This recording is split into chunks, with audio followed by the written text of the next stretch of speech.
Salut et bienvenue dans Les Canards sans tête, une causerie qu'on espère intéressante entre moi-même, Charlie et Fabien. Fabien, pourquoi cette émission?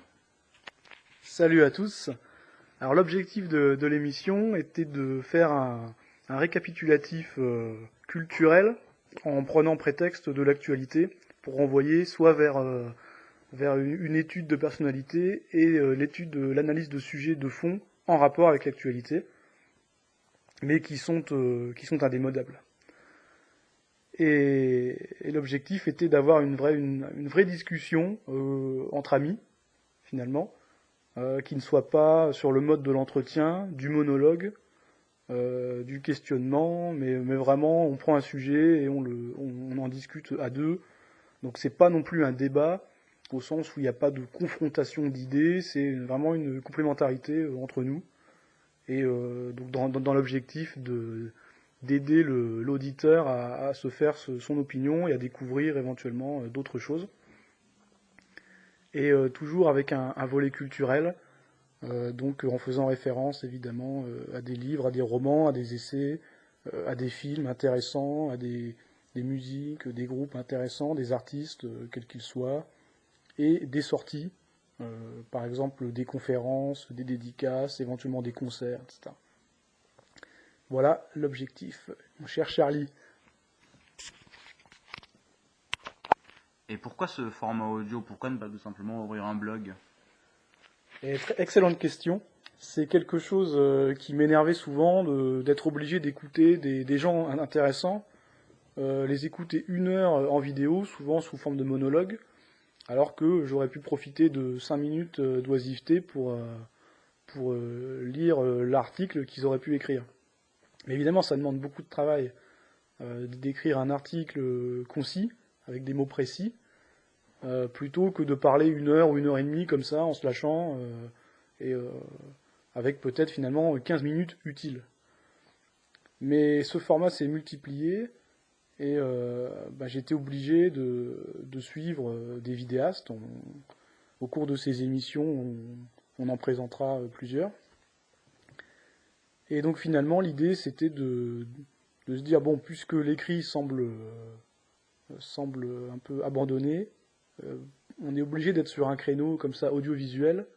La valeur ajoutée, c'est d'être à deux, de faire vraiment des discussions comme on l'a dit, et de pouvoir s'inscrire dans ce paysage qui se développe. Voilà. Donc d'apporter notre pierre à l'édifice. Voilà. Pour ce pilote, qui sera culte dans quelques mois, à n'en pas douter, nous allons d'abord parler d'actualité, une section qu'on pourrait appeler N'en fait-on pas trop, avec la météo, les faits divers et la censure. Nous aborderons ensuite une star des mouvements nationaux en France, star controversée, JMLP, Le Menhir, sa vie, son parcours et son avenir. On parlera ensuite culture, plus précisément cinéma, avec un film qui a suscité certaines controverses ces dernières semaines, Black Panther. Et enfin, nous verrons les sorties prochaines liées à nos mouvements. Voilà, donc les sorties du mois de mars 2018. Donc nous allons commencer le premier sujet d'actualité, la météo. Donc météo, n'en fait-on pas trop? En fait, ces derniers jours, donc là on est à la fin de l'hiver, et tout le mois de février et début mars, on a vraiment vu dans chaque JT, chaque journal gratuit, vraiment on croule sous les informations relatives à la météo. Donc c'est l'hiver, il fait froid, il pleut, voire il neige. Et alors les gens qui restent bloqués sur les routes, éventuellement les inondations, que ce soit à Paris d'ailleurs ou en province, un peu partout, c'est la catastrophe. En fait, ce sujet est récurrent chaque année. C'est ce qu'on appelle un marronnier. Voilà, et le gros problème de ce sujet, en fait, c'est qu'il permet certainement de cacher d'autres informations qui seraient plus intéressantes pour les Français, mais on préfère parler de choses de cache-misère un petit peu. Alors effectivement, là, c'est de l'actualité concrète. Hein, le temps qu'il fait, en France, on a toujours bien aimé ça. Mais là, c'est politique parce que derrière le simple fait de regarder le temps qu'il fait, ça permet aussi de parler de toutes les nuisances politiques euh, qui partent de la météo et qui vont vers l'énergie, c'est-à-dire par exemple la lutte contre le réchauffement climatique, qui est d'ailleurs considéré comme d'origine humaine, anthropique. Donc on va rouler à 90 au lieu de 80 pour limiter les émanations de carbone. Toutes ces interdictions et toutes ces politiques qui vont être menées, notamment sur l'environnement, en fait, sont liées à ce sujet de météo qui sert à la fois de mensonge et et de mur qu'on peut pas abattre pour cacher d'autres sujets. Voilà. Je sais pas si c'est un peu pourri. Fondamentalement, c'est comme au bureau. Au bureau, quand on ne sait pas de quoi parler, on parle de la météo. Et en politique en France, quand on n'a pas envie de parler de quelque chose, on parle de la météo. Les faits divers, en un sens, ont la même fonction que la météo. Voilà, c'est ça. C'est-à-dire que quand c'est pas la neige qui tombe, c'est les atrocités qui tombent. Alors de préférence sur des femmes ou sur des enfants. Donc les histoires de pédocriminalité, mais jamais en réseau, hein, puisque ça n'existe pas. Donc on va prendre des dégénérés dans un petit village isolé voilà, qui vont commettre ces atrocités. On parle là récemment des affaires de Maëlys, des affaires d'Aval, etc. Il y a plusieurs fonctions, certainement. Évidemment, le côté sentimental, hein, pour quand même bien faire peur aux Français, leur montrer des massacres, souvent des gens innocents, des petites filles, etc. Créer des monstres en même temps. Parce que même si le type a peut-être une vie exemplaire et que 30 secondes dans sa vie il a tué, c'est un monstre pour l'éternité ensuite. Et donc on a besoin sans doute d'exorciser, de créer des monstres. Et là aussi ça permet, en créant des monstres en monopolisant certains sujets qui finalement n'ont pas d'intérêt, sauf pour les proches des victimes, éventuellement des coupables, de, là aussi de ne pas parler d'autres choses, d'autres informations, pas nécessairement politiques d'ailleurs, mais en tout cas plus intéressantes pour le peuple. Oui. Le tout participe du spectacle et chacun de ces faits divers est aussi l'occasion d'une bagarre entre les factions idéologiques en face. Enfin, les deux exemples auxquels je pense tout de suite, c'est l'affaire Clément Méric et l'affaire Théo. Finalement, les victimes disparaissent dans le brouhaha qui va entourer ces affaires, où finalement ce sont les militants antiracistes contre les militants nationalistes qui se battent à coups de tweets, de vidéos, de débunkage, d'articles, de trucs. Et bon, pendant ce temps, on ne parle pas d'emploi, de protectionnisme. Ouais, et on ne parle pas des sujets de fond, c'est-à-dire pourquoi ces gens s'engagent finalement. D'ailleurs, pour participer au dit débat idéologique, on notera une certaine asymétrie entre le traitement médiatique des faits divers en fonction des victimes. Finalement, je dis Clément Méric, aujourd'hui tout le monde voit de qui je parle. Je dis Luigi Gardiera, du nom d'un jeune militant frontiste tabassé à mort à la sortie d'une boîte de nuit. Ça me dit rien. Voilà. Finalement... Voilà, ça montre que certains faits divers intéressent plus les médias que d'autres. C'est QFD puisque j'étais pas au courant. Hein, donc. Si on va voir ailleurs qu'en France, je pense que si je dis Charlottesville, ça évoque quelque chose à tout le monde. Par contre, si je vous dis Micah Xavier Johnson, là tout de suite, ça ne dit pas grand-chose. C'est le nom d'un noir ayant tué 6 policiers dans une manifestation à Dallas le 7 juillet 2016. Mais effectivement, on en a à peine parlé en France. Au bout de 3 jours, et même d'ailleurs aux États-Unis, au bout de 3 jours, c'était sous le tapis. Ouais. Alors que pour les autres, on en fait des tonnes. Le biopic est en cours, où il aura lieu. Et en attendant la canonisation. Bien, on peut maintenant parler de l'actualité de la censure, qui est assez riche, puisque Marine Le Pen vient d'être mise en examen pour avoir diffusé les photos des exactions de l'État islamique sur Twitter il y a 2 ans, si je ne Des m'abuse. photos ou des vidéos. Ouais. Voilà. Je pense que c'est un aveu de relative impuissance de la part du camp du bien que de procéder à ce genre de poursuite en justice. Finalement, l'accusation de racisme prend moins bien qu'avant, et on remarquera que lors du débat présidentiel, Macron s'en était assez peu servi en face d'elle.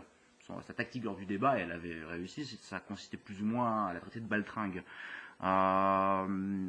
Il n'y a plus finalement que les tribunaux qui peuvent se servir de cette accusation-là, et là ça marche.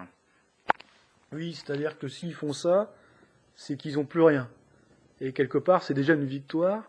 Alors même si derrière, il ne faut pas forcément se plaindre finalement de la censure du gouvernement ou des procès, des contrôles fiscaux, etc., qui vont avoir lieu, puisque c'est quand même le principe de l'opposition. Si l'opposition est radicale au système, elle va forcément essuyer les plâtres, mais donc il faudrait peut-être le faire dans la joie et la bonne humeur, quoi. Pas en pleurant, mais en assumant courageusement. Je pense que c'est la meilleure posture à adopter. Mais effectivement, s'ils en sont là, c'est quand même qu'ils n'ont plus rien derrière. Le mur s'écroule, quoi. On a gagné derrière. Et la censure est, en un sens, c'est forcément une tactique perdante à cause de la psychologie humaine. Quand j'étais petit, mes parents avaient dans la bibliothèque familiale des livres de Stephen King. Et moi, ça m'intéressait parce que les couvertures étaient super sympas. Et ma mère m'avait dit attention, faut pas que tu les lises parce que c'est pas pour les enfants. Évidemment, dès qu'elle avait le dos tourné, qu'est-ce que j'ai fait? J'ai pris les bouquins de Stephen King et je les ai lus. La censure, c'est finalement un peu la même chose. L'avantage, je dirais, de ce genre de procédure, c'est que ça permet de repérer les cerveaux lavés. Le cerveau lavé, c'est celui qui vous dit cette phrase extraordinaire, le racisme, auquel on peut substituer l'homophobie, le sexisme, l'antisémitisme, ce n'est pas une opinion, c'est un délit. Voilà, quand quelqu'un vous dit cette phrase, vous savez que c'est une personne qui ne réfléchit pas. Oui, d'autant plus que c'est une formule toute faite. Bon, c'est-à-dire c'est doublement con, quoi. Mais effectivement, c'est d'autant plus inutile que c'est hypocrite, en fait, ce genre de procès. Quand on accuse, par exemple, Marine Le Pen de faire l'apologie du terrorisme, parce que c'est ça, quand même, en postant une vidéo des exactions des islamistes, on fait mine de croire que Marine Le Pen est islamiste, alors que dans le même temps, elle est accusée d'islamophobie.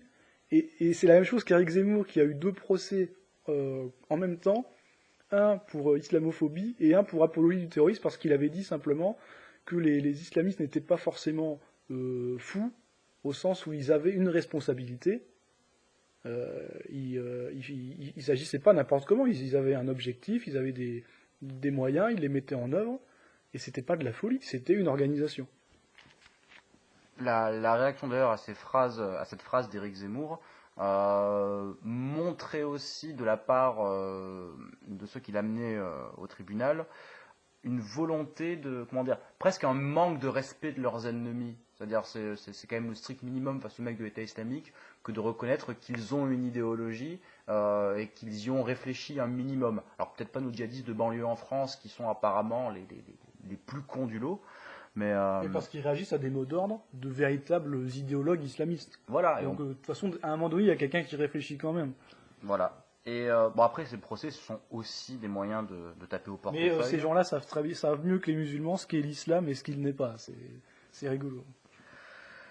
Bref, gloire au premier amendement. Quand bien même certaines forces le combattent de plus en plus aux États-Unis et se disent que c'est vachement bien, l'Europe, ce continent où on n'a pas le droit de dire certaines choses. Ou d'ailleurs, non. Ou d'ailleurs, il y a de moins en moins de choses qu'on peut dire, pour formuler la phrase autrement. Et je pense qu'on peut clôturer la partie actualité sur ça, à moins que tu aies... Non, on a dit l'essentiel, je pense. Voilà, c'est synthétique, mais voilà. Très bien. Alors on va maintenant aborder le gros sujet de l'émission, donc qui sera généralement chaque émission centrée sur un personnage, un auteur. Alors là, c'est pas un auteur à proprement parler Encore qu'il ait signé quelques livres. par rapport à sa carrière, mais en tout cas, c'est dans l'actualité. Il est l'auteur de ses mémoires, justement, après avoir écrit simplement quelques programmes politiques.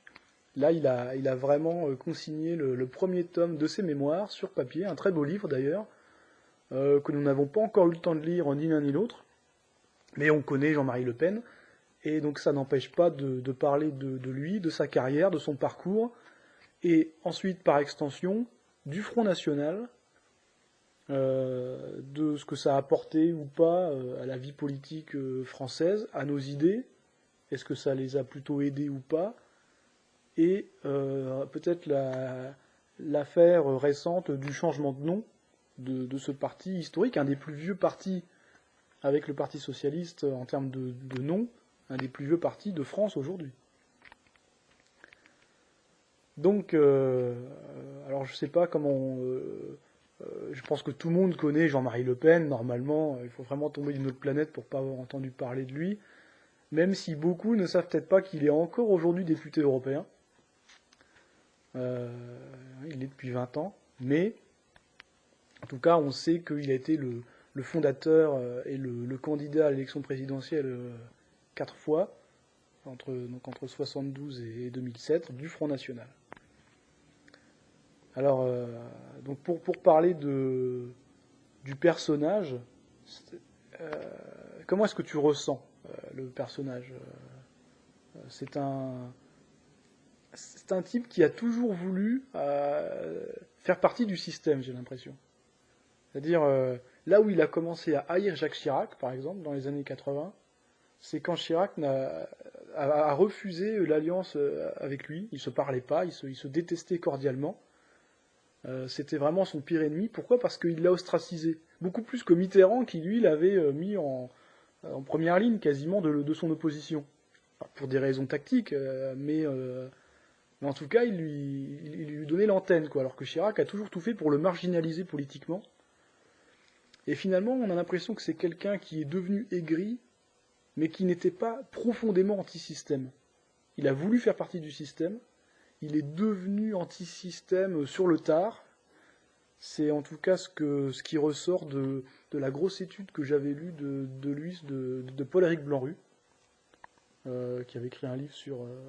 bon, le titre est un peu... va au-delà, parce que c'est Jean-Marie, Marine et les Juifs. Il s'intéresse à la question de son rapport avec les Juifs et avec l'État d'Israël. D'ailleurs, très très favorable à Israël au début de sa vie politique. Mais plus largement, que le titre, en fait, le livre parle de toute la mentalité de Le Pen, que ce soit en termes d'envie de reconnaissance à la fois du peuple et de la nation, et donc des institutions, et donc du système journalistique, médiatique dans son ensemble. Voilà, donc moi, je sais pas si tu partages cette vision d'un Jean-Marie qui s'est radicalisé lui-même, mais qui n'avait pas vocation, premièrement, à l'être. Quand il a commencé sa vie politique, il était député poujadiste, si je ne m'abuse, mais il n'avait pas effectivement, le paysage politique dans lequel il a commencé n'était pas celui dans lequel nous sommes maintenant. C'était la 4e République, déjà, finissante, hein, avec la guerre, hein, en fait. Et enfin, avec les tensions, on ne parlait pas de guerre, mais on parlait quand même il y avait des fortes tensions à cette époque, quand même, notamment avec l'Algérie. Je pense pas qu'il se soit radicalisé tout seul. J'aurais tendance à dire que le système l'a radicalisé.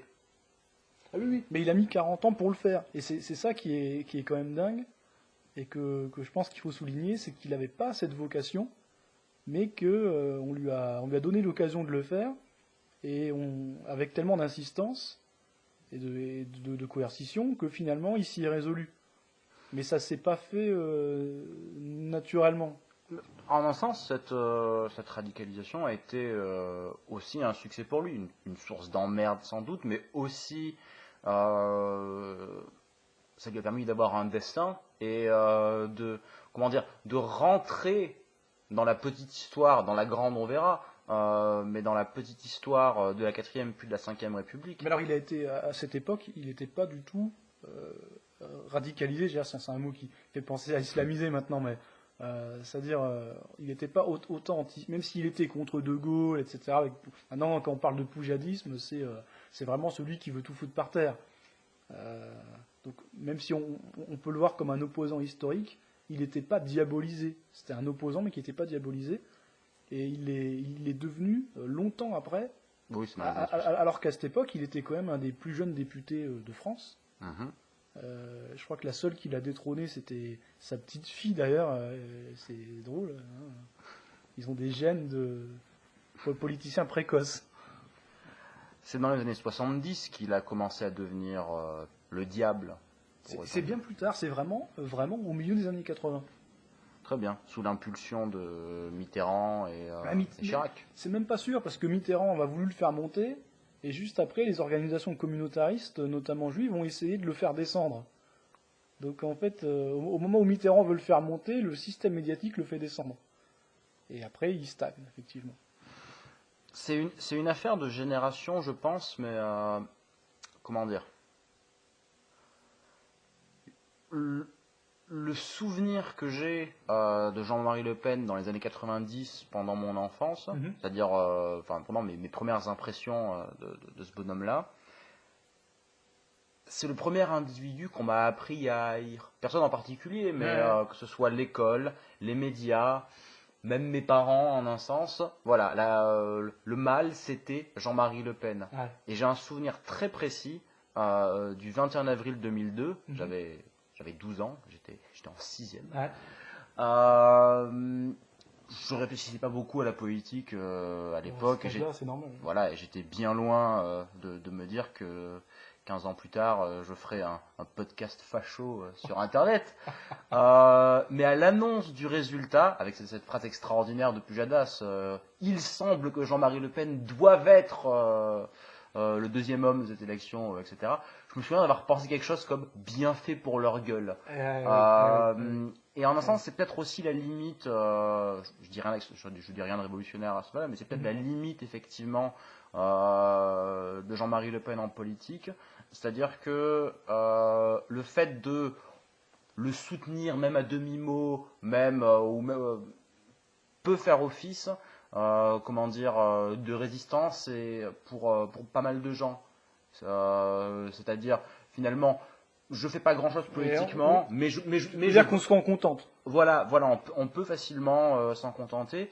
Et là, sa fille en fait les frais maintenant. J'ai l'impression qu'il y a une révolte contre les Le Pen qui s'opère depuis le deuxième tour de la présidentielle. Y compris dans le camp, et surtout d'ailleurs dans le camp national. Surtout dans le camp national. Marre des Le Pen, quoi. Voilà. Il y a une partie de moi que ça désole parce que le personnage est éminemment sympathique. Il a un verbe inégalé dans la vie politique française, à part peut-être Mélenchon, mais on les reconnaît tous les deux comme des vrais tribuns, et c'est les seuls. Ce sont les seuls. Mais peut-être que ce n'est plus suffisant. À un moment. D'où d'ailleurs l'intérêt qu'il écrive ses mémoires maintenant, qui sont aussi une manière de dire que la partie est terminée pour lui. Il a 90 ans. Voilà. Mémoires que nous n'avons pas encore eu le temps de lire. Il va les avoir. Une partie de moi n'a d'ailleurs pas envie de les lire tout de suite, parce que si jamais il a une épaisseur historique, ces mémoires resteront et pourront être lues dans 10 ans. C'est un peu terrible d'être prisonnier à ce niveau-là de l'actualité et de son côté éphémère. En plus, ce n'est que le premier tome. On va avoir le deuxième. Ça s'arrête en 1972, donc juste avant la création du Front National. Voilà. En l'état reste avec Jean-Marie Le Pen une sorte de machine à mème assez assez impressionnante. Et je pense que là aussi on peut, de la même façon que tout à l'heure je parlais du fait qu'on pouvait reconnaître un cerveau lavé à certaines phrases, je pense qu'on reconnaît un cerveau libre en France au fait que Jean-Marie Le Pen, ça le fait bien rigoler quand même. Oui, il y a quelque chose que je voudrais dire à ce sujet. Le journal de bord de Jean-Marie Le Pen, qu'il tient, là je crois qu'on vient de passer le numéro 500, donc qui est un podcast d'une dizaine de minutes à chaque fois. On en est au 500e numéro quand même. Donc c'est impressionnant. Il y a très peu de vues finalement. Par rapport à l'ampleur du personnage qui a récolté des millions de voix à chaque élection présidentielle depuis 30 ans, que tous les Français connaissent. D'ailleurs, les mémoires ont été un succès. Là, en quelques jours, il y en a, c'est-à-dire avant la première vente papier, il y avait tellement de précommandes que l'éditeur a déjà dû retirer de nouveaux exemplaires, alors qu'il y en avait déjà 50 000. Donc ça part comme des petits pains. Mais finalement, en termes de podcast, il y a peu de curieux.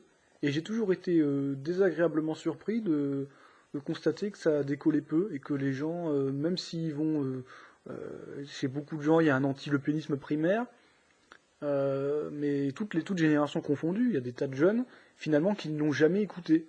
Ceux qui arrivent en politique après 2007 où il n'était plus à la tête mettons à partir de 2011 essentiellement, quand Marine Le Pen reprend le Front National, il y en a plein qui n'ont jamais eu l'occasion de l'écouter en temps réel finalement.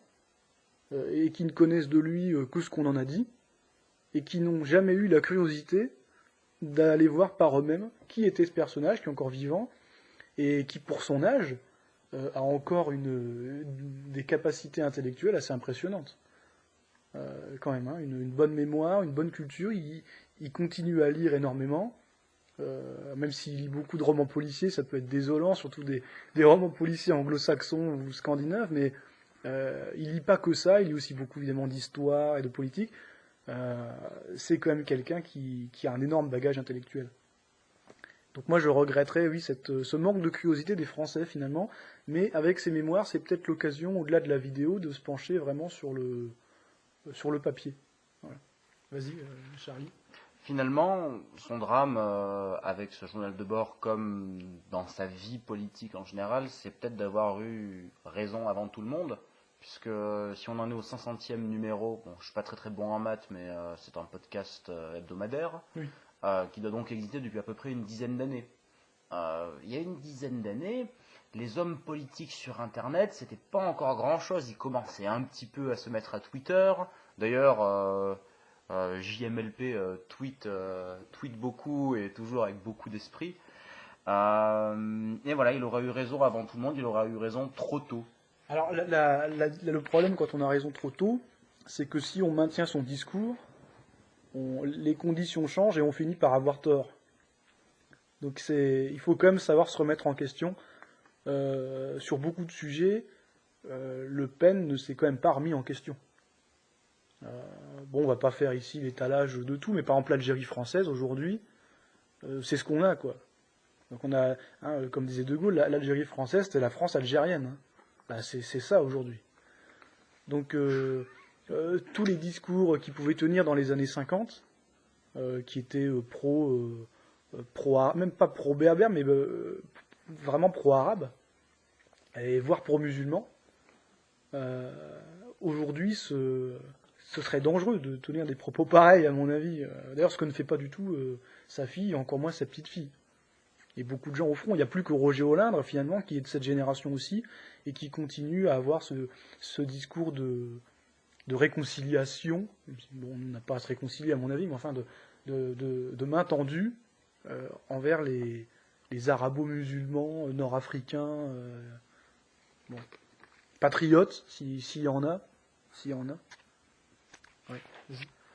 Je pense qu'on est obligé, même si nous ne voulons pas être esclaves de l'actualité, on est obligé de parler du changement de nom.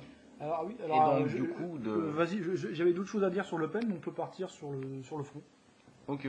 Le nouveau front. Le nouveau front, le Rassemblement National, voilà. Qui a... Alors, ce que j'ai à en dire, il a suffi que Marine Le Pen annonce le nouveau nom du Front National, le Rassemblement National désormais.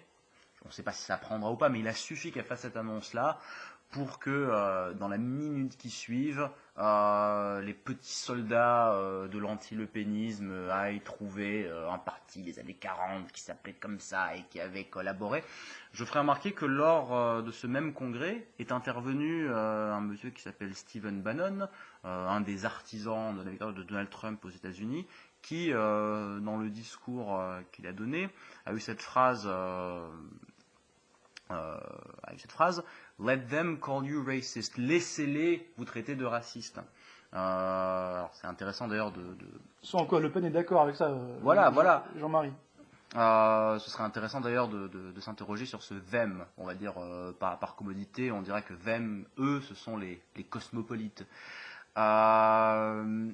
Fondamentalement, je crois que c'est le cœur du problème est là.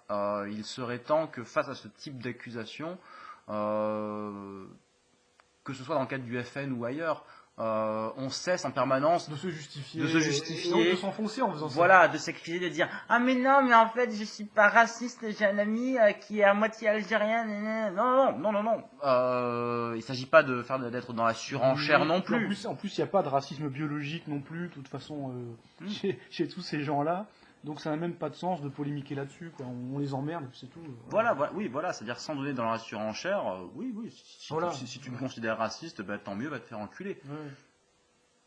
Tu avais d'autres choses à dire sur Jean-Marie. Oui, non, mais alors sur le nouveau nom, si on termine ce petit passage sur le nom, j'ai pas bien compris honnêtement pourquoi changer de nom.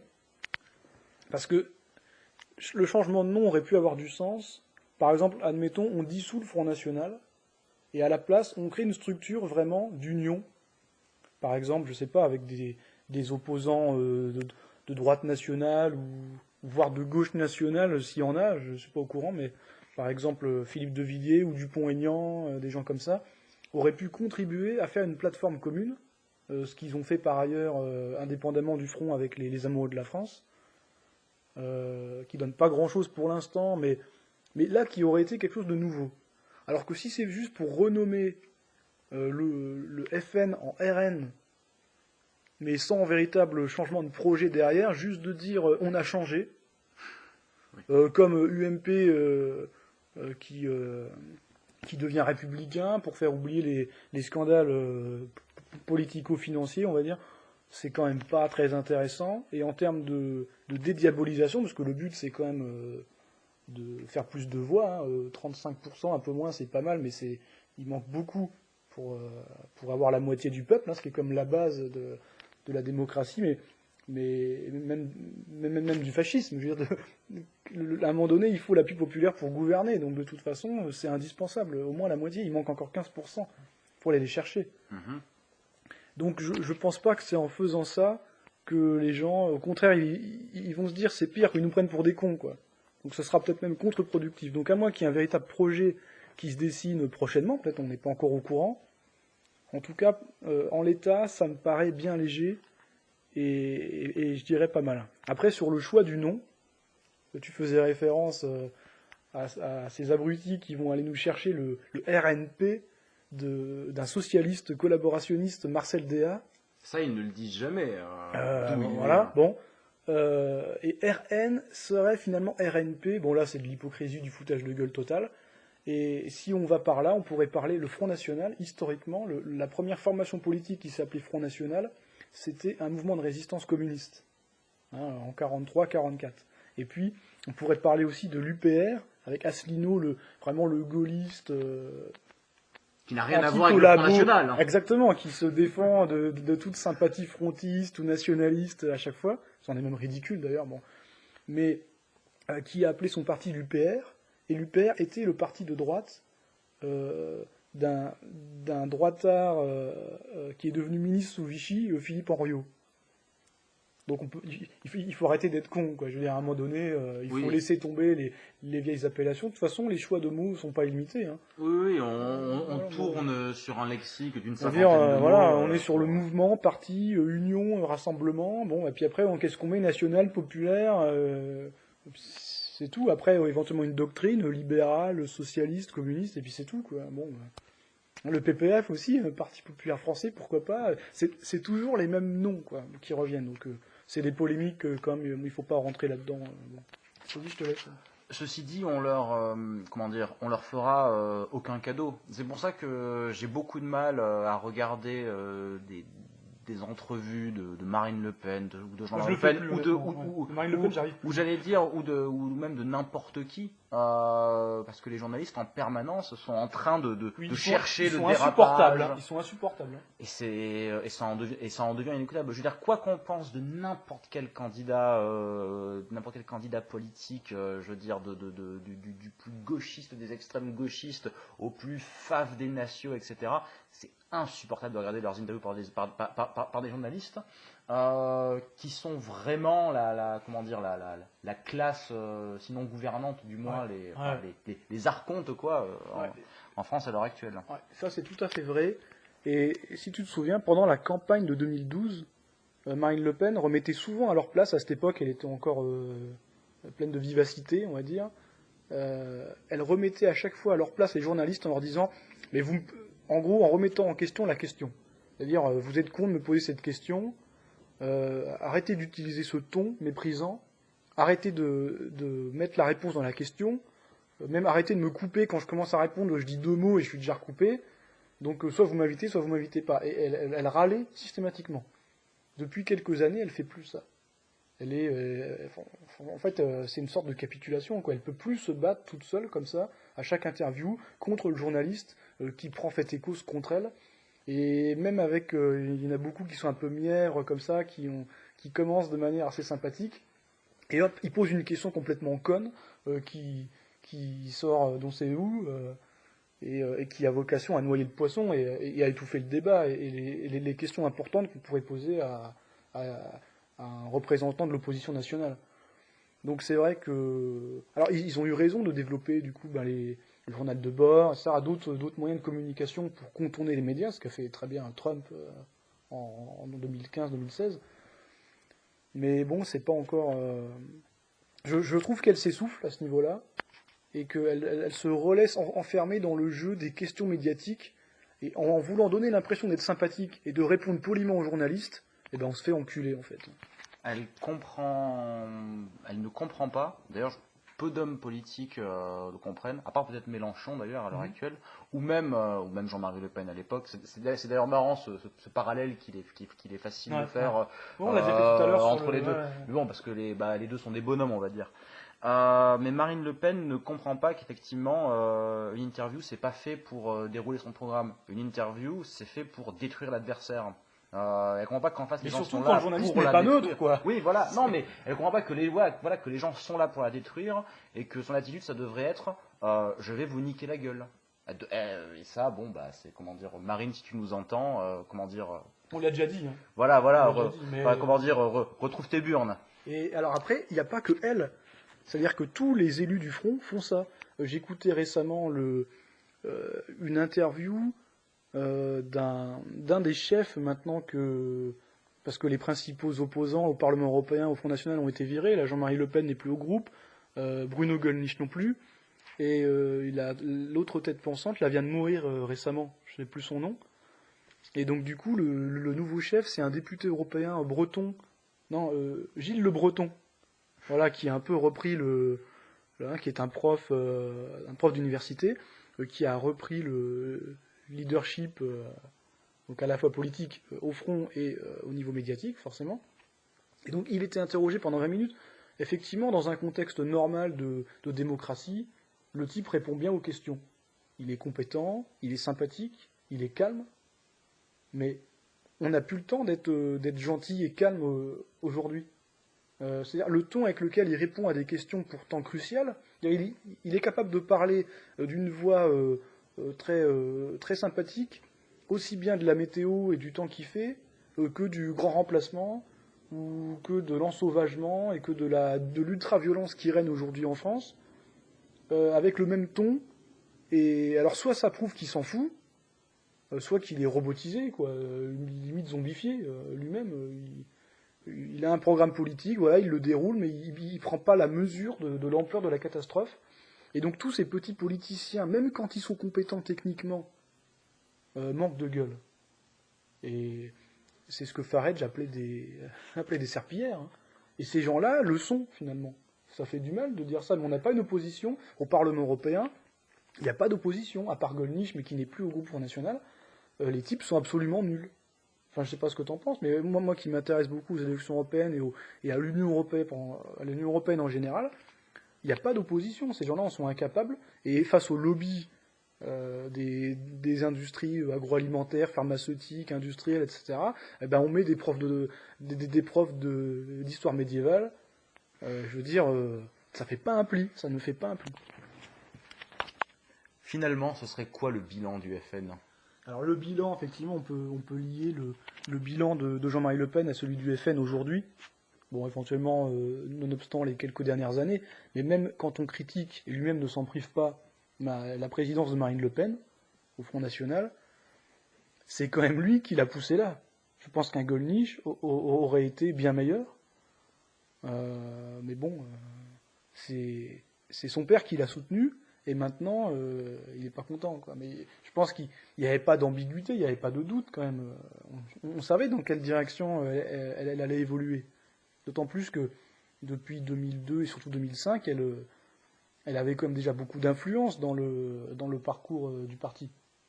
Donc, bon, les deux sont liés encore aujourd'hui, quelque part. Le destin à la fois de Jean-Marie Le Pen et du Front National, ils ont un peu le même bilan.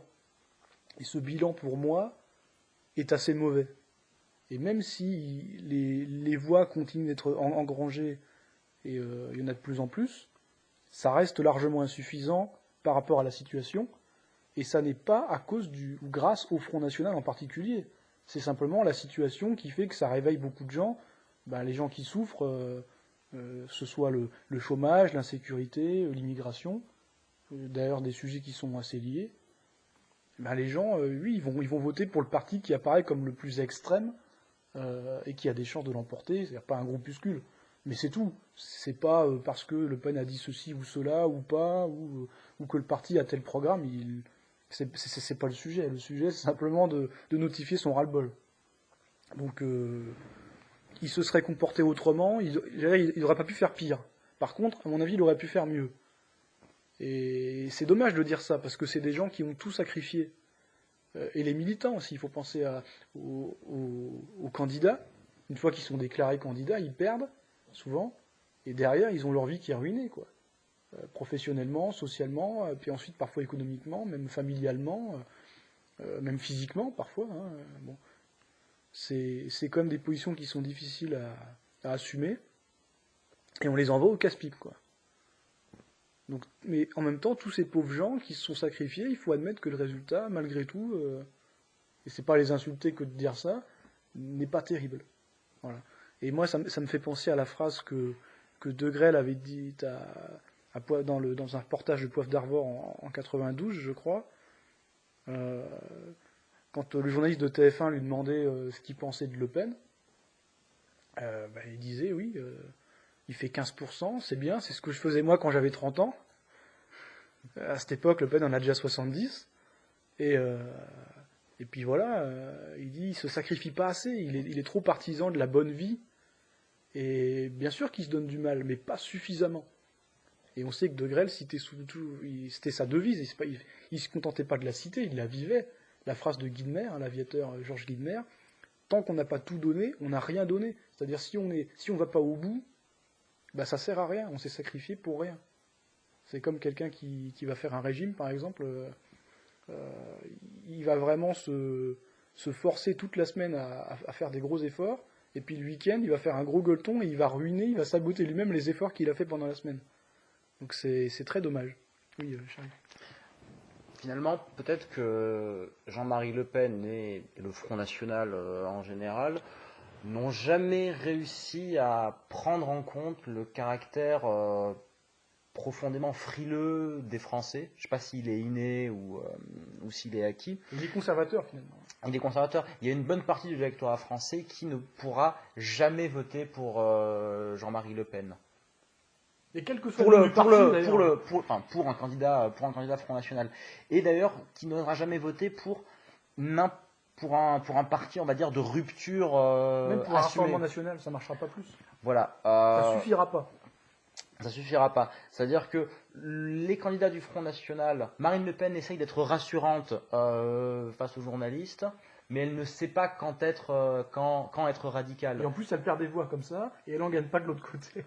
Voilà, et essayer, comment dire, d'être, si tu me passes cette blague, d'être à la fois au four et au moulin en permanence, ce parti s'est condamné à rester un parti minoritaire, assez important, mais Qui ne veut pas d'alliés.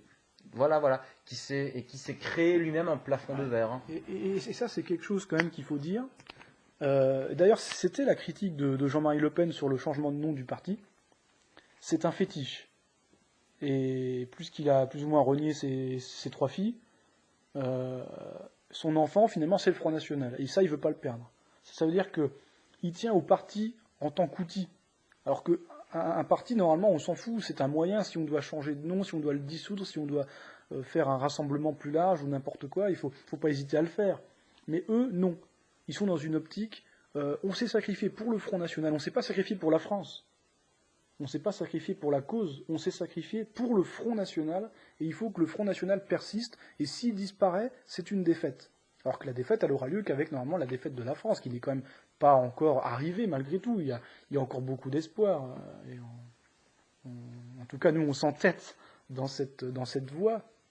Et donc, ça aussi, ça fait partie des reproches qu'on pourrait faire à Le Pen et à beaucoup de ses suiveurs, de même que le fait de n'être pas préparé à exercer le pouvoir. Même si c'est toujours défendu de ne pas vouloir l'exercer, des très proches comme Bompard, Jacques Bompard, qui vient de laisser son siège de député, mais qui a été député pendant 10 ans, je crois, a quand même bien insisté sur l'amateurisme et la désinvolture de Le Pen quand il était proche du pouvoir. Lui-même, même si c'est pas qu'il n'avait pas envie peut-être, mais il se donnait pas les moyens en tout cas de l'assumer et de l'exercer. Et donc forcément, la loi de l'attraction doit faire que si on n'est pas prêt et qu'on s'y engage pas là aussi à fond, à 100%, eh bien ça nous passe sous le nez. Parce que prendre le pouvoir, c'est quand même pas une partie de plaisir. Tu parlais tout à l'heure d'anti-lepénisme primaire. On peut juger quelqu'un si c'est un hystérique qui saute en l'air quand il entend le nom de Jean-Marie Le Pen, on sait à qui on a affaire. Et donc ça, c'est un critère, il y en a d'autres, mais enfin, ça me semble un bon critère d'ouverture d'esprit. Et en 2002, alors moi je suis un poil plus âgé que toi, en 2002 j'avais 15 ans, quoi. 15-16 ans. Donc je votais pas. Et je me souviens dans le village, moi j'étais dans un petit village, la plupart des jeunes, qui ne votaient pas non plus, qui avaient mon âge, on va dire entre 15 et 17 ans, quoi, disaient tous, ouais, Le Pen, il est on n'employait pas le mot diabolisation, je crois pas, mais on voyait bien qu'il était haï par la caste médiatique, par les présentateurs, par les adultes en général, de notre point de vue. Et on était presque unanime à dire, il a des bonnes idées. Qu'est-ce qu'on lui reproche à Le Pen finalement? On ne comprenait pas. Ah, mais c'est parce que tu viens de la France moisie. C'était la France rance. C'était le bon sens finalement paysan, mais de la jeunesse qui n'est pas encore matraquée, qui n'a pas subi le matraquage idéologique qu'on peut subir maintenant. Et alors par contre, les profs, à partir de l'entre-deux tours, là, nous ont fait le numéro, il faut aller manifester, etc. Et donc là, ça a marché, il y en a beaucoup qui ont manifesté. En fait, pour louper les cours, moi, on voyait très bien, ils allaient manifester 10 minutes, et après ils allaient au bistrot d'en face pour prendre quelques bières, hein, déjà à cet âge-là. Mais en étant en seconde première, quoi. Mais voilà, les jeunes avaient encore du bon sens, et dans la population, là où j'étais, les adultes aussi, puisque au premier tour, je me souviens que Le Pen et Maigret avaient, si on additionnait leurs voix, faisaient un peu plus de 40%. Donc c'était quand même des bastions, hein, comme ils disent. Hein, bon. Quelque part en Champagne. Voilà, donc en tout cas, le lepénisme a été... il aura marqué notre jeunesse. C'est-à-dire c'est très binaire, quoi. Il y a ceux qui sont pour, ceux qui sont contre, et ça laisse personne indifférent. C'est rare d'entendre dire moi Le Pen je m'en fous, non. Et finalement, celui qui l'avait dit en 85, donc on était à peine né, peut-être même pas, c'était Marc-Édouard Nab, que j'apprécie pas particulièrement, mais qui, devant Bernard Pivot dans Apostrophe, dans l'émission de 85, avait osé dire une vérité, mais qui pour la casse médiatique paraît inconcevable, simplement, non, Le Pen n'est pas fasciste, il est comme les autres finalement, c'est un démocrate, républicain, au sens qu'on donne à ce mot, il est catholique lui-même, même s'il dit qu'il a perdu la foi, en tout cas, et pas la foi en Dieu, mais en tout cas la foi en l'Église, c'est-à-dire en l'institution. Hein, il ne croit plus dans les hommes, il ne va pas tellement accorder son crédit à n'importe quel prêtre parce qu'il est prêtre. Bon. Mais donc lui-même a une position assez mesurée finalement. Et donc Nab reconnaissait ça. Le Pen était un type normal, démocrate, républicain, presque pas laïciste, mais laïque. Il n'était pas pour établir la monarchie, le catholicisme obligatoire, l'Église qui remplace l'État. C'était un type, il n'était pas raciste. Il s'est vanté d'être un des premiers à faire élire un musulman à l'Assemblée nationale. On se souvient de Farid Smaï, qui était très proche de lui. Voilà, pareil au Conseil régional de Paris. Enfin bon, finalement, il a été diabolisé, mais on ne sait toujours pas pourquoi. Et en fait, si, on sait pourquoi. C'est simplement parce qu'en défendant des idées, on va dire souverainistes au sens large ou nationales, c'est-à-dire pour la France, même, on pourrait même dire nationaliste. Qu'est-ce qu'une politique nationaliste? C'est quand, avant de penser à l'intérêt individuel des citoyens, on pense à un intérêt national. C'est ça qui prime. C'est pas un gros mot, quand même. Bon. Et ben, c'était déjà trop. Cette pensée nationale, finalement, c'est elle qui a été interdite. Et Le Pen en a fait les frais. Alors que c'est un type qui, sur le fond, contrairement à beaucoup de jeunes qu'on pourrait qualifier d'extrême droite aujourd'hui, de jeunes ou de moins jeunes, mais disons en tout cas beaucoup plus jeunes que Jean-Marie Le Pen, eux peuvent être extrémistes au sens institutionnel, au sens où ils sont ni républicains, ni démocrates, ni laïcistes. Voilà. Vive le roi. Et c'est-à-dire qu'ils sont vraiment pour une certaine forme de révolution, alors qu'elle soit dans un sens monarchiste, ou qu'elle soit vraiment dans un sens fasciste, ou finalement, avec Le Pen président, les institutions n'auraient pas changé, finalement. Même s'il prétendait être opposé à De Gaulle, la 5e République lui allait très bien. À mon avis, je sais pas ce que tu penses de ça. Bah, je suis totalement d'accord, et de la même façon que j'ai pu voter pour le FN, je voterai pour toi. D'accord. Donc, pour conclure, comme on est d'accord, on va le faire et on ne peut qu'encourager à faire lire les auditeurs et leurs proches les mémoires de Jean-Marie Le Pen, donc tome 1. Et puis, il y a aussi eu, pour ceux qui ne veulent pas lire ou qui veulent en complément, un très bel entretien qui a été réalisé à la Trinité-sur-Mer dans la maison historique de Le Pen. Un entretien d'une heure qui est le premier, il y en aura d'autres, avec les équipes de TV Liberté. Donc on peut retrouver sur la chaîne YouTube de TV Liberté qui était très sympathique, vraiment, qui montre Le Pen chez lui, détendu, et vraiment en bonne forme pour ses bientôt 90 ans, ça m'impressionne toujours. Et face à des journalistes qui lui posent des questions en espérant une réponse, oui, pas en espérant un dérapage. Oui, et puis des journalistes surtout qui lui permettent de s'exprimer. Une heure d'entretien, c'est pas rien. En plus, c'est le premier, il y en aura d'autres. Donc ça veut dire encore plusieurs heures d'entretien derrière. Il le laisse parler. En fait, il s'oriente. Puis Le Pen est bavard, donc ça marche bien. Mais c'est pas la peine d'aller le chercher. De toute façon, il est bavard, il va parler, il va dire les choses lui-même. Mais là, on n'a pas le côté insupportable de ces journalistes parisiens qui effectivement cherchent le buzz, en fait, simplement. Ils s'en foutent de la réponse. D'ailleurs, au moment où on le voit, ça même avec Marine Le Pen, ils commencent à poser une question. On n'a pas le temps de répondre plus de 3 mots qui rebondissent sur ce qui les intéresse.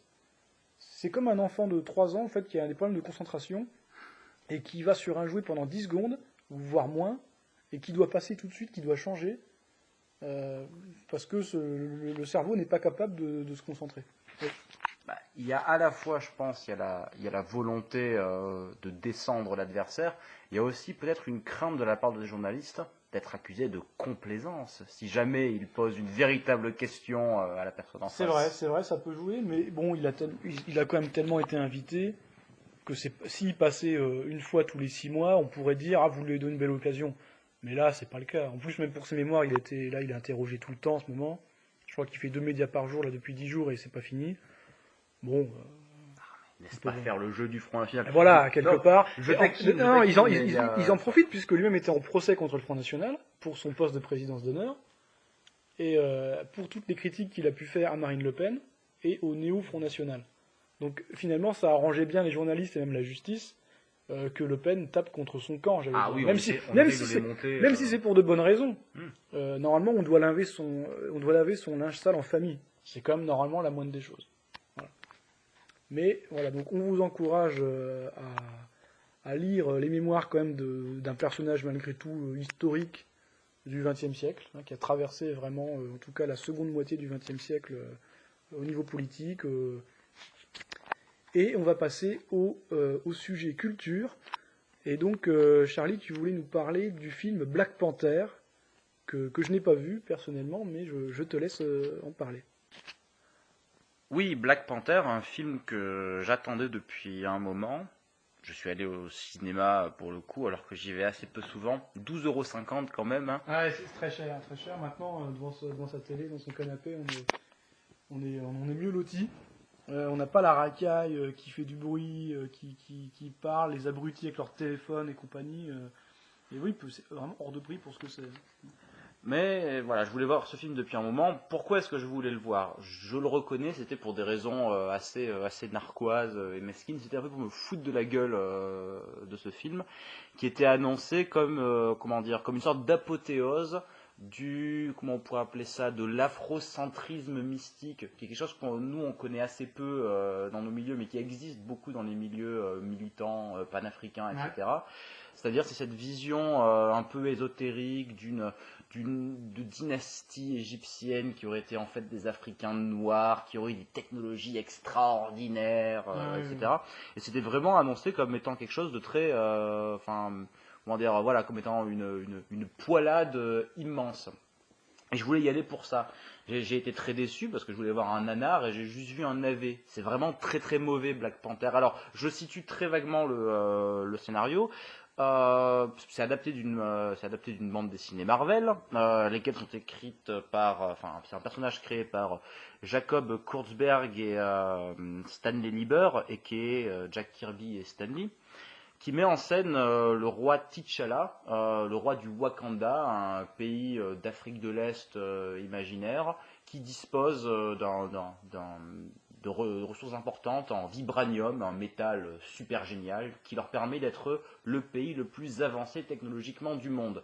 Sauf que le Wakanda, en fait, c'est un peu un pays fasciste. Ils n'ont pas de mur pour les protéger du monde extérieur. Ils ont un hologramme qui fait que le monde pense que c'est un pays pauvre, assez quelconque d'Afrique, alors qu'en fait, je veux dire, c'est le cinquième élément, hein, le Wakanda. Bref, le film est extrêmement mauvais, très laid, extrêmement sombre. Ça se déroule souvent dans les intérieurs un peu du pouvoir wakandais ou wakandien ou wakandois, je sais pas comment dire. On voit pas grand chose de ce pays qui reste assez artificiel. La majorité des acteurs, quand bien même ils sont américains ou anglais, parlent avec une sorte d'accent africain général. Je serais africain, je me sentirais un petit peu insulté, avec parfois des sortes de phrases en swahili ou en lingala, je serais incapable de le dire, avec des petits clics de langue aussi qui sont assez bizarrement répartis dans l'ensemble du film. C'est une sorte de melting pot de l'Afrique, d'une Afrique fantasmée, dans laquelle le seul personnage finalement un petit peu intéressant, c'est le méchant, joué par un jeune acteur assez talentueux qui s'appelle Michael B. Jordan, qui est finalement le cousin du roi, élevé aux États-Unis, et qui est un peu plus clair de peau, qui a un peu finalement l'éclair faustien, et qui réclame le trône du Wakanda afin de se servir du vibranium pour armer, on va dire, des résistances tiers-mondistes un petit peu partout. Et face à un roi qui est exsangue, il n'a aucun charisme, T'Challa, c'est impressionnant. Ce personnage dénommé Killmonger est vraiment, à mon sens, le véritable héros du film, celui qu'on a envie de suivre Vraiment, pendant le film, je me disais, oui, oui, that's my nigga, tu vois, j'ai envie que ce type-là réussisse. Bon, finalement, il meurt à la fin, il se passe rien dans Black Panther, c'est impressionnant. Et comment dire, et ce que ce film signale, c'est une tendance extraordinaire d'Hollywood à bouffer les jeunes réalisateurs talentueux. Parce que Ryan Coogler, le monsieur qui a réalisé Black Panther, s'est d'abord illustré dans le cinéma indépendant avec en 2013 Fruitvale Station, qui était un film basé sur un fait divers, pour faire écho à ce dont nous parlions au début, un jeune afro-américain du nom de Oscar Grant, tué par erreur dans une station de métro, si je ne m'abuse. Et le film raconte les 24 dernières heures de sa vie. Et c'est du cinéma assez intimiste. Enfin, c'est le genre de cinéma où des types ont des révélations mystiques au fin fond d'un McDonald's en plan fixe, tout en discutant de leurs chaussettes. Enfin, non, mais c'est un cinéma verbeux mais intelligent qui met en scène des êtres humains.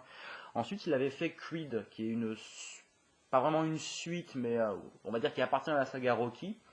Dans laquelle Sylvester Stallone, donc Rocky, devient le mentor du fils de son ancien rival Apollo Creed, dans le premier Rocky. Et c'était vraiment, les deux sont des bons films, pas parfaits, je veux dire, c'est pas Orson Welles, mais il y avait du talent, il y avait un projet. Et ben finalement, j'ai l'impression que Kevin Feige, le patron de chez Marvel, a fait ce que souvent les producteurs américains font avec les jeunes réalisateurs talentueux. Ils l'ont beaucoup fait avec des Français et des Coréens. C'est leur dire tu as du talent, tu as une vision, tu veux faire du cinéma intelligent, mais moi je vais te donner du fric pour faire un produit marketing. Et c'est ça Black Panther. C'est ce qui arrive à Kassovitz en France, quoi qu'on pense du personnage qui est une merde gauchiste. Hein. On pourra en reparler. Mais c'est un vrai réalisateur. On pourra parler de la filmographie, ou même pas forcément en tant que réalisateur, mais aussi en tant qu'acteur, de Kassovitz dans une émission prochaine. Ouais. Mais voilà, quoi qu'on pense du personnage, c'est un vrai réalisateur. Qu'est-ce qu'il a fait à Hollywood? Il a fait Gothica. Et puis l'adaptation catastrophique de Babylon Babies, Babylon AD, voilà, qui vraiment, enfin, je veux dire, si ce film est un ratage, c'est pas de son fait. Ouais. Il est arrivé un peu la même chose à Christophe Gans, c'est le producteur qui décide de tout, quoi. Voilà. Le seul, à mon sens, qui s'en soit tiré de tous ceux auxquels je pense, c'est le coréen Bong Joon-ho qui avait fait Snowpiercer, excellente adaptation, là aussi d'une BD, mais d'une BD française, que je conseille à tous. Bref, si je devais conclure cette chronique sur un conseil, c'est n'allez pas voir Black Panther parce que je connais notre auditoire, je sais qu'il y a des types qui, comme moi, voudront aller voir ce film pour s'en moquer, pour se dire ça va être un film culte, un nanar absolu. Eh ben non. Attendez de télécharger et enfin comment dire, il vous faudra beaucoup de drogue pour y trouver le moindre intérêt. Si le seul intérêt que j'ai pu trouver à ce film finalement, c'est qu'il y a deux actrices, Lupita Nyong'o et Letitia Wright, qui sont plutôt jolies. Et bref, ce statut de film médiocre ne l'empêche pas d'être à l'heure actuelle, et il peut encore monter un petit peu, le 21e, le plus gros succès au box-office mondial. Ah ouais. Comme quoi. C'est-à-dire que les gens sont curieux, même si le film est raté, il fait des entrées de toute façon, puisqu'il est attendu. La campagne donc les gens s'arrêtent là. Oui, mais la campagne marketing joue beaucoup. C'est-à-dire on a vu des affiches partout. On a vu des affiches partout. Le film est présenté comme, d'ailleurs, le premier film avec un super-héros noir, ce qui, pour quiconque a vu les Blade, qui sont quand même des films d'une autre facture, sauf le troisième, c'est un petit peu une blague. On peut penser il y a déjà eu d'autres super-héros noirs dans les adaptations de Marvel. Et voilà, je pense que c'est le pire film Marvel je les ai pas tous vus, mais c'est le pire que j'ai vu. Et bref, enfin une belle merde. Je recommande la lecture, je sais pas si on peut le trouver autre part que sur les réseaux sociaux, mais d'un texte qui avait été fait par Danny Colin qui s'intitule Vers un cinéma néocolonialiste, qui analyse le film d'un autre point de vue que le mien, et qui en révèle bien toute la facticité, parce que finalement à la fin de Black Panther, on voit que tout manque d'authenticité a priori, quoi. Bien sûr, à la fin de Black Panther, alors que on avait un personnage qui voulait changer les choses, faire la révolution, et ben le roi du Wakanda fait alliance avec la CIA pour créer des centres wakandais dans les pays dans les pays occidentaux pour aider la jeunesse de la diaspora africaine, etc. Donc en gros, finalement, à la fin, c'est George Soros. Et il y a clairement, enfin, comment dire, voilà, c'est. Enfin, bref, en conclusion, c'est de la merde. Ok, donc merci pour nous éviter de payer pour aller voir cette daube. Et donc on va conclure cette émission, cette première émission, avec les sorties et la sortie du mois donc de mars 2018. Donc c'est le samedi 24 mars à Rungis, donc dans cette ville qui accueille à la fois le marché et les concours nationaux, dans les espèces de parc des expositions en fait quasiment.